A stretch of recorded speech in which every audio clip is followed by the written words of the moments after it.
I'll give you guys the very practical kind of way to implement this.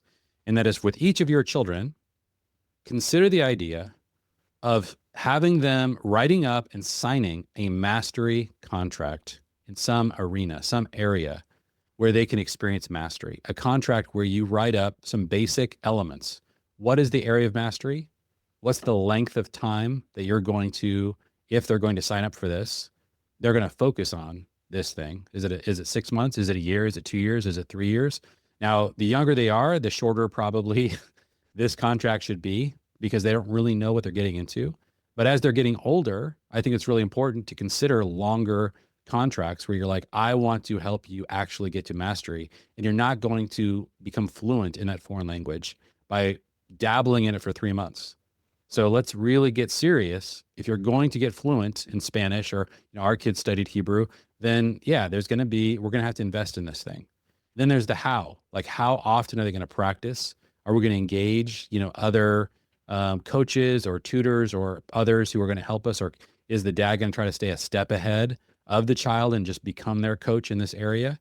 Can the mother engage in elements of this as well to really help the child acquire that skill? Maybe it's a skill the mother has. And then the why, like in the reason why, and the dad has to be really convinced of this more than anyone else, is that what they're instilling in their child is the confidence of competence. Most kids have never experienced the incredible confidence that comes from feeling exceptionally competent at a thing. And as you are coaching your kids towards mastery in some area, you're not just teaching them, giving them the gift of mastery in one area. You're at the same time simultaneously training them how to master everything and anything, because now they know the process.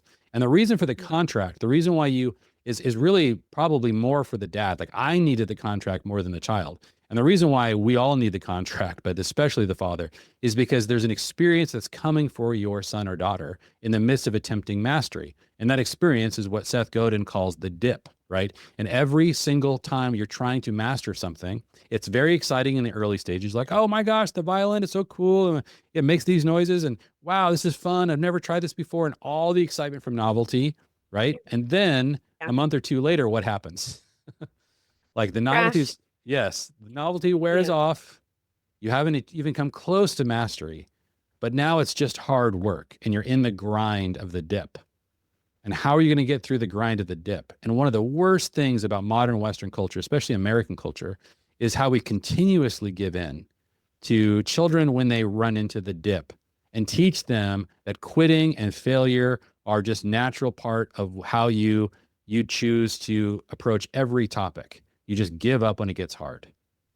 And if you want to coach your kids out of that terrible habit, then you're going to need to create an arena where you help them get all the way through the dip. They're continuing to practice, continuing to push through, and we're going to get to the other side of the dip, because there is an amazing world on the other side of the dip, and that is the incredible experience of what happens when mastery begins. You begin to experience mastery in some area.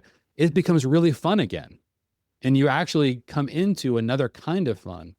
And at that Yeah. point, if you want to quit, if you want to move on, if you want to explore something new, it's different, because you've achieved a level of mastery that we tried to attain. And now it's understandable if you want to move on to something else, right? And so we don't want to lock our kids in forever to these things. I think it's better if they can get through the dip to experience of mastery. And then I think if I think there should be a strong case made for continuing to go deeper and deeper into this game. And your kids are going to experience like a lot of the funness of that, because they do know what it's like. Wow, I can sit down at a piano and I can actually create music that I enjoy. I'm not just like dinging out, these really basic tunes. Like, that you want them Yeah. to have that experience and then say, hey, yeah, but here's another level we can get to, and another level we can get to.